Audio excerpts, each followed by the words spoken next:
視聴ありがとうございます。近鉄大和西大寺駅が高架になるという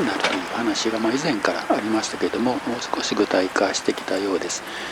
高架化駅になりますと、当然周辺の踏切は廃止になるということで、